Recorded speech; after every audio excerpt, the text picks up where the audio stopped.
¿Qué tal, gente? Buenos días, buenas tardes, buenas noches. Gracias por escucharme nuevamente. De verdad, agradezco y valoro bastante tu lealtad a este podcast, el tiempo que le dedicas. De verdad y de todo corazón, eso le da mucho sentido a mi trabajo y me da gasolina para poder seguir con esto. De verdad y de todo corazón, te lo digo y te lo repito siempre en cada episodio. Gracias por tu tiempo. El día de hoy vamos a iniciar con una nueva dinámica. Si se fijan, hemos estado experimentando con muchas dinámicas que se van a quedar. Simplemente vamos a como variar, ¿no? Queremos que este podcast pues tenga de todo. Ya tenemos la sección de los comentarios de libros que pudiste observar. Ya tenemos la sección de temas simplemente aleatorios. Y también esta nueva dinámica consiste prácticamente en preguntas y respuestas para poder mantener un diálogo estrecho y cercano con ustedes, que son la comunidad y que prácticamente le han sentido todo mi trabajo. Entonces, hay diferentes vías en las cuales pues yo tengo contacto con ustedes, ¿no? Por ejemplo, en Instagram tenemos los lunes de preguntas y respuestas escritas y los miércoles tenemos en vivos en Instagram. Y en esas dos fuentes tenemos interacción y yo veo las preguntas que ustedes hacen y después me las llevo para hacer esta nueva dinámica que consiste en agarrar 10 preguntas y contestar 10 preguntas de ustedes. Queremos más o menos subir 2 episodios al mes de este tipo, de preguntas y respuestas, y cada episodio voy a contestar 10 preguntas de ustedes que me han hecho en las distintas plataformas. Así que bueno, sin más, vamos a empezar. La primera pregunta dice: ¿en qué momento sabes que estás listo para tener una nueva relación? Es una pregunta sumamente interesante porque me parece que es una pregunta que siempre nos hacemos, ¿no? Como que cuando terminamos una relación en donde amamos intensamente, a veces hasta creemos que ya no vamos a ser capaces de volver a sentir esa intensidad con otra persona.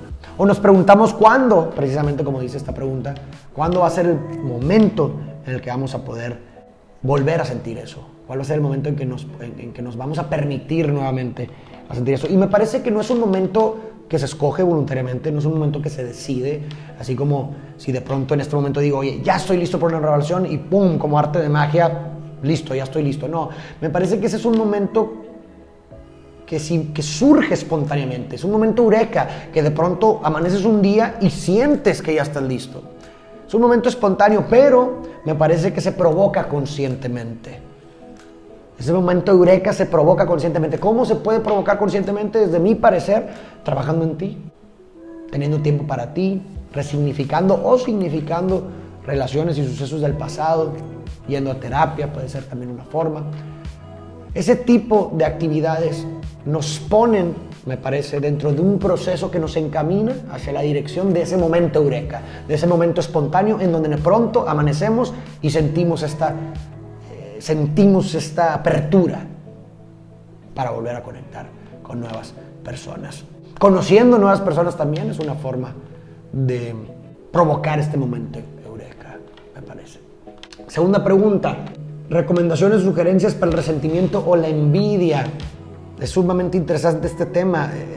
Para mí el resentimiento es volver a alguien o a algo externo eternamente responsable de tu bienestar emocional. Es un precio bastante caro, o sea, si lo quieres ver. O sea, si hablas de una persona a la cual le guardas rencor porque algo te hizo, es un precio muy, muy caro que estás pagando porque pues, esa persona no está pensando en ti, esa persona no te está dedicando nada. Sin embargo, tú estás vinculado o vinculada emocionalmente y negativamente hacia esa persona. Es un precio muy alto que se está pagando, me parece. Entonces, creo que un reconocimiento de que la vida y los demás no tienen que necesariamente cumplir con lo que tú esperas de ellos. Una aceptación y un reconocimiento de que la vida y los demás te pueden decir no a lo que tú esperas. Es una buena forma, me parece, para poder inducirnos dentro de un proceso de perdón para entonces liberarnos del resentimiento. Para mí el perdón es estar en paz con la palabra no. Es estar en paz con lo que es, con que la vida y los demás no tienen la obligación de ser como tú quieres que sea.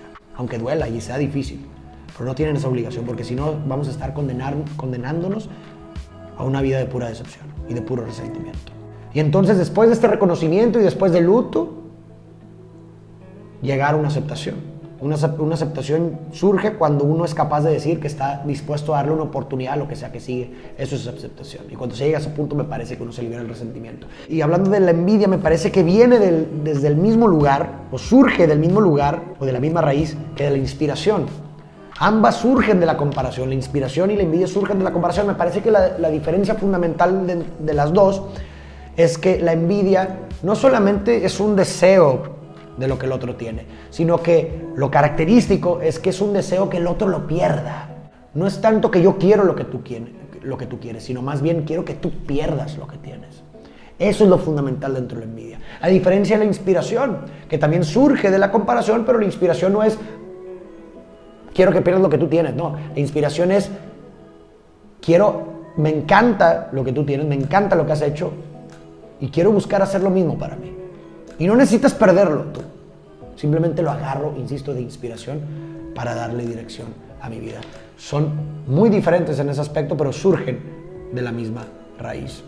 Entonces, en ese sentido, me parece que cuando nos enfrentemos a situaciones donde estamos sintiendo envidia, pues bueno, creo que mediante el razonamiento podemos tal vez canalizar esa rama hacia el lado de la inspiración, si es preciso, o bien desecharla en dado caso de que ni siquiera sea algo que realmente queremos.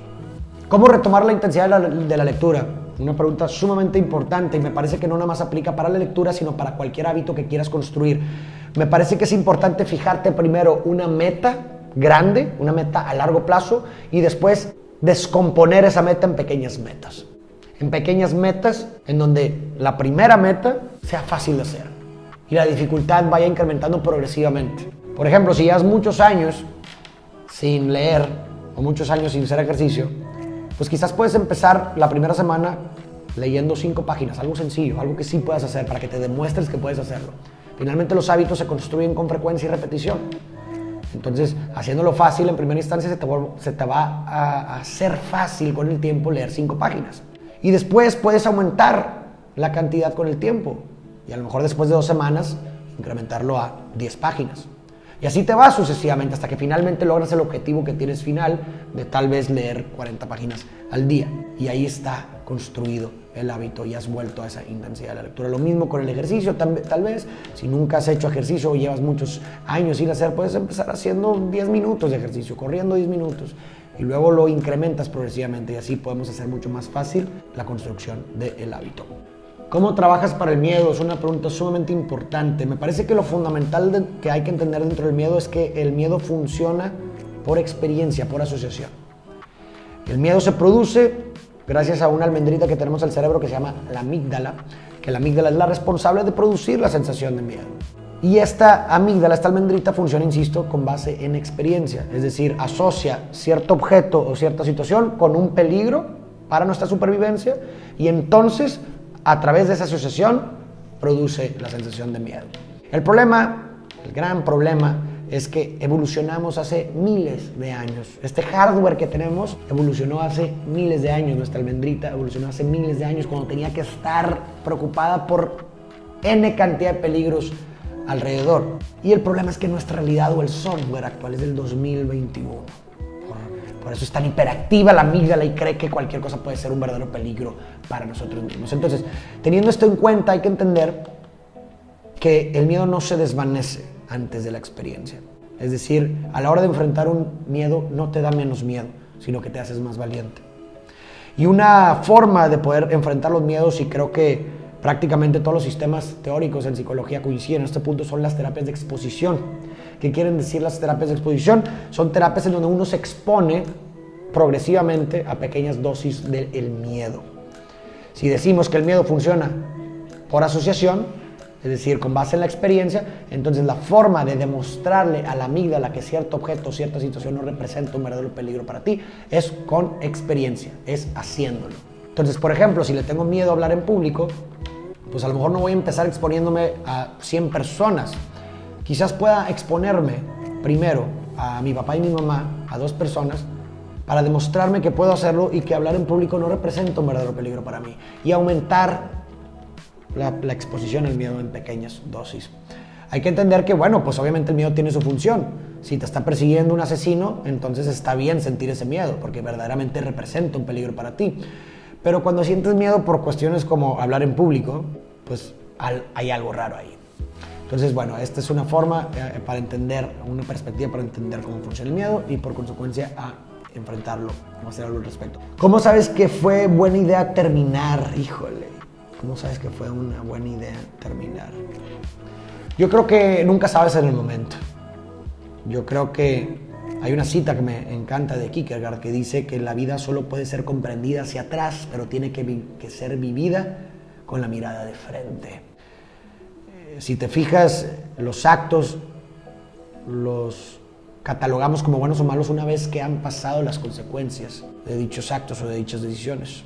Por eso es la vida comprendida hacia atrás, una vez que ya sabemos cuáles fueron las consecuencias que surgieron. En este sentido, uno al tomar una decisión tiene que abrirse, abandonarse al futuro caótico, abandonarse y confiar que esta decisión va a producir las consecuencias óptimas para nuestro bienestar. Es un acto de fe, no deja de ser un acto de fe. Esperando que, como dijo Freud, podamos mirar hacia atrás a aquellos días de lucha y esfuerzo y los podamos apreciar como los más bellos. ¿Qué opinas sobre la frase siempre se vuelve a donde se fue feliz? Es una frase que yo la interpreto de forma metafórica, yo la veo como la nostalgia pura, y es verdad. Si te pones a ver o desde mi punto de vista, muchas cosas se enraizan en la nostalgia. La nostalgia es de los más grandes motivadores desde mi punto de vista. Si te pones a ver, por ejemplo, desde un punto de vista psicoanalítico, en el amor, amamos a quien amamos no tanto por el futuro que esperamos construir, sino por un pasado que esperamos volver a vivir. Ese afecto y ese confort que sentimos en nuestras primeras experiencias con nuestros primeros vínculos significativos con nuestros cuidadores.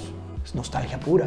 Así que en este sentido, también cuando uno dice, quiero ir a este lugar, incluso nuevo, a un lugar que nunca he ido, lo que verdaderamente quiere es volver a sentir lo que asocia con haber ido a otro lugar por primera vez en el pasado. Nostalgia pura. Entonces, en este sentido, sí, uno siempre busca volver a los lugares en donde fue feliz. Y lo busca en diferentes lugares, tratando de encontrar o tratando de revivir un mismo sentir. Eso es. Uno busca regresar a los lugares en donde fue feliz, buscando en diferentes lugares revivir el mismo sentir. ¿Qué piensas de las almas gemelas? ¿Existen? Yo no creo que exista solamente una persona indicada para cada quien. Ponte a pensar de forma lógica, ponte a pensar en la cantidad de personas que existen en el mundo versus la cantidad de personas que conoces o que vas a conocer a lo largo de tu vida. Es mínima, es menos del 0.00x%, por lo que pues si nos vamos a probabilidades es muy posible que existan muchas personas indicadas para cada quien. El detalle, o lo que me parece importante aquí, es que mucho del valor de la elección de pareja radica en esta renuncia precisamente. Oye, te escojo a ti y dentro de esta elección voluntaria de ti como mi pareja, renuncio a la posibilidad de conocer a otra persona con la cual pudiera conectar. Y eso le da un valor enorme, poético, a la elección de pareja. Es poético. ¿Cuál es la diferencia entre necesitar y querer? Muy buena pregunta. Me parece que la necesidad se deriva o sugiere una dependencia. Cuando tú dices necesito algo, estás diciendo dependo de ello, porque sin ello no puedo vivir, o sin ello no puedo subsistir, sin ello no puedo seguir. Eso sugiere una necesidad. Y por otro lado, a mi parecer, el querer viene o sugiere una preferencia. Yo quiero esto, es decir, quiero esto sobre otra cosa, es decir, prefiero esto sobre lo otro. Pero esto no sugiere que no pueda vivir sin ello. Entonces eso me parece que es la más grande diferencia entre necesidad y querer. Entonces hay que tener cuidado con qué catalogamos como necesidad y como un anhelo, porque muchas veces utilizamos esa palabra que es importante, y si finalmente el lenguaje es el mecanismo a través del cual nosotros nos relacionamos con el mundo y significamos nuestra realidad, pues las palabras importan y lo que decimos importa. Hay que tener cuidado con decir necesito esto o aquello, porque de cierta forma hay una connotación de dependencia hacia ello. Quizás podemos cambiar y decir, bueno, pues yo quiero o yo prefiero. Eso lo hacían mucho los estoicos, la preferencia que surge de los indiferentes, ¿no? Hay indiferentes. Las cosas que no son necesarias para la vida son indiferentes, pero hay indiferentes preferidos e indiferentes no preferidos. Es un indiferente cierta cosa en tanto que no lo necesito para vivir, pero prefiero tenerlo. Eso decían los estoicos. Y es una interesante filosofía de vida, es una forma interesante para conducirnos y relacionarnos con el mundo. ¿Crees que la capacidad de compromiso se ha disminuido? Yo creo que sí, y viene o es contingente de que cada vez tenemos más opciones para todo. Vivimos en una época en donde tenemos una infinidad de opciones posibles para cualquier cosa que se te ocurra. Para películas, para parejas, para leche, para cualquier cosa que se te ocurra hay una infinidad de opciones para ello. Y como elegir es abandonar, pues bueno, esto sugiere que el costo de oportunidad de la elección es bastante alto. ¿Por qué? Porque a la hora de elegir estoy abandonando muchísimas opciones. Entonces, ¿esto qué tiene como consecuencia? Pues una expectativa altísima hacia nuestra elección, ¿no? Oye, como estoy dejando ir tantas cosas, tú tienes que ser perfecto o tú tienes que ser perfecta. Y cuando no lo es, porque nada lo es muy fácil terminar insatisfecho o insatisfecha con lo que uno elige. Y esto no sugiere que se trate de disminuir los estándares, no, por supuesto que no, sino que se trata de tener expectativas mucho más reales del otro y de las cosas. Unas expectativas en donde el otro no tiene que ser como tú quieres que sea, no tiene que ser como tú. El otro puede cometer errores porque es humano y puede tener distintos lenguajes de amor, y lo que uno necesita es encontrar este punto medio, este punto eureka en donde se interseccionen nuestros modos de ser, y también tener expectativas reales sobre las cosas en donde ninguna cosa te va a hacer feliz permanentemente, en absoluto. Tenemos una falta estructural en donde cuando tenemos algo vamos a estar deseando otra cosa. Eso es nivelar las expectativas también de las cosas. Entonces creo que eso es algo importante a considerar. Finalmente creo que comprometerse a algo en una época de opciones ilimitadas para prácticamente todo viene siendo un acto de rebeldía. Y finalmente la última pregunta, la 10ª, ¿por qué nos da tanto miedo empezar de nuevo? Híjole, pues yo creo que es algo inherente dentro de nuestro diseño. O sea, finalmente nosotros tenemos un cierto lente que construimos y con el cual, o más bien a través del cual, nos relacionamos con el mundo. Es como una especie de mapa que nos ayuda a navegar el mundo caótico, porque el mundo es caótico. Y de cierta forma aquí tenemos nuestro mapa que más o menos nos navega. Entonces, empezar de nuevo sugiere un retroceso a primera instancia. Sugiere como que este mapa no me funcionó para navegar este mundo, lo cual es decepcionante y también causa inseguridad. Porque ¿qué quiere decir? Que entonces los mapas con los que yo me guiaba en mi vida no funcionan. Entonces me siento indefenso ante un mundo caótico. Y por eso cuesta y da miedo empezar de nuevo, porque sugiere reconstruir un nuevo lente, volver a construir un nuevo mapa que esperemos que este sí nos funcione y nos haga navegar mejor. Pero al mismo tiempo creo que hay que entender algo del empezar de nuevo. El empezar de nuevo no es empezar de cero. Me parece que empezar de nuevo es empezar desde la experiencia. Es empezar desde otra conciencia. ¿Y qué quiere decir esto? Que esto nos abre la posibilidad de poder construir un nuevo mapa, de construir un nuevo lente que se adapte mejor al mundo caótico en el que vivimos. Y por consecuencia nos ayude mejor a navegar o a surfear, si lo quieres ver desde un punto de vista poético, podemos hacer esa analogía, que nos ayude a lograr una mejor tabla. Una mejor tabla que nos ayude a navegar, a surfear la ola caótica de la vida. Ya, esas fueron las 10 preguntas. Muchísimas gracias por escucharme. Cuéntame qué opinas de esta dinámica. ¿Te gusta? Si sí te gusta, déjame en los comentarios algunas preguntas que quisieras que toque en los siguientes episodios. Las preguntas con más likes van a ser las que voy a retomar para los siguientes episodios, para esta dinámica. Así que déjame las preguntas que tengas ahí. Obviamente habrá preguntas que no me voy a atrever a contestar, otras que sí, dependiendo en qué tan seguro me sienta con base, la verdad, en la realidad de la pregunta. Y demás, pero te invito a que me dejes tus preguntas en los comentarios para retomarlas en un siguiente episodio. Cuéntame qué te pareció esta dinámica y nos vemos en la próxima. Cuídate.